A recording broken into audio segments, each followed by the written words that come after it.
Bien, continuando con la descripción del caso clínico, pues tenemos aquí a una mujer de 62 años de edad que presentó náuseas durante un mes y además aumento de su creatinina sérica durante las dos últimas semanas. Bien, tenía antecedentes de hipertensión durante 5 meses y además pues había tomado el Valsartán 40 mg al día durante los últimos 4 meses. Aunque el Valsartán se había suspendido durante 2 semanas, cabe decir que la creatinina sérica pues seguía aumentando continuamente. Bien, para ello ingresó y al admitirse llegó con una creatinina de 4,29 miligramos sobre decilitros. Para ello se le realizó una biopsia renal y pues esta evidenció la infiltración de eosinófilos en el intersticio. Para el análisis de orina se comprobó glucosuria, leucocituria y además proteinuria. Bien, los exámenes inmunológicos fueron normales, excepción de un ligero aumento de la proteína C reactiva, es decir, salió con un PCR un poquito alto.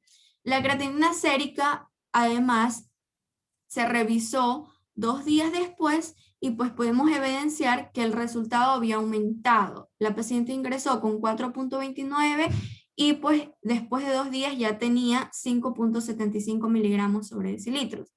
Luego se realizó inmediatamente una biopsia de riñón, pero en esta biopsia la microscopía óptica no mostró ninguna anomalía en los glomérulos, pero sin embargo se evidenció cambios inflamatorios con depósitos de infiltración eosinofílica en el intersticio renal. Y además, pues tuvo fibrosis intersticial leve y también una lesión tubular. Bien, una vez presentado este caso, pues vamos a analizarlo. ¿Cómo analizamos este caso? Pues vamos por partes. Decíamos que acá la paciente ingresó con náuseas y además aumentó su creatinina sérica durante las 2 últimas semanas. ¿En qué se traduce esto? Pues primero podemos evidenciar que pues el daño renal es agudo, ya que la paciente pues tuvo la creatinina alta durante 2 semanas. Al ser hipertensa y consumir el valsartán, nos percatamos que el valsartán pues es un ARA. ¿Y qué hacen los ARAs? Bloquean el sistema renina-angiotensina-aldosterona. Eso por un lado. Entonces, al bloquear a este sistema, pues vamos a tener disminución de la enzima convertidora, la IECA, también los antagonistas de los receptores ARA2, y esto, pues como ya sabemos, que al bloquearse este sistema renina-angiotensina-aldosterona, van a disminuir sus efectos nefroprotectores que son independientes de la reducción de los niveles de presión arterial, porque cabe decir que la paciente es hipertensa. Bien, entonces no tenemos estos efectos nefroprotectores en consecuencia del bloqueo de este sistema y además, siguiendo con el análisis de este caso, pues vamos a tener que la paciente entró con una creatinina de 4,29 y seguía aumentando y además de demostrarse o evidenciarse la infiltración de eosinófilos en el intersticio.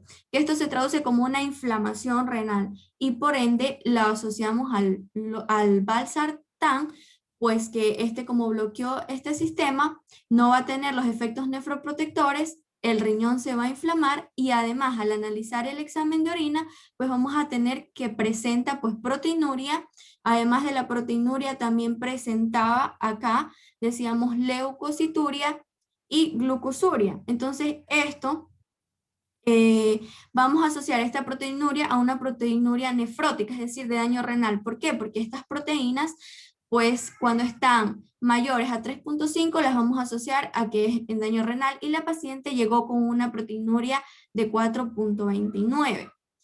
Y además vemos que la paciente, pues la proteína C reactiva plasmática, además esta proteína pues también estaba ligeramente elevada. Entonces, ¿qué hace la proteína C reactiva? Pues esta proteína aumenta sus niveles en respuesta a una inflamación. Entonces, con esto comprobamos que estamos frente a una inflamación renal, a una nefritis en este caso, y al observar, entonces para ellos pedimos de inmediato una biopsia y al observar que la biopsia no mostraba ninguna anomalía en los glomérulos, pues entonces nos percatamos que el daño es en el intersticio, ya que vemos que habían depósitos de leucocitos en el intersticio y además en los túbulos. ¿Por qué en los túbulos? Porque anteriormente habíamos mencionado que se acompañaba de glucosuria y de leucocituria. Y como ya sabemos,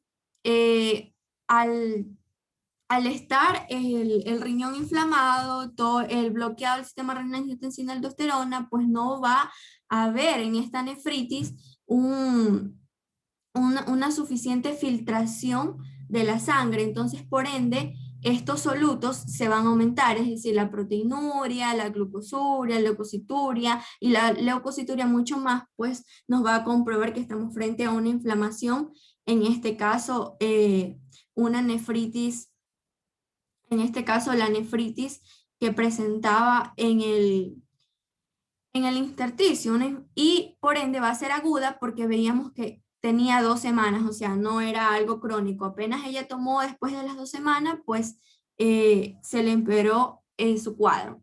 Además, tenemos que al inflamarse, pues el tejido renal, al estar frente a una nefritis, pues vamos a tener que esto va a dificultar la filtración de los desechos de la sangre y por eso se aumentaron estos solutos, ya que la excreción de cada soluto es independiente del resto.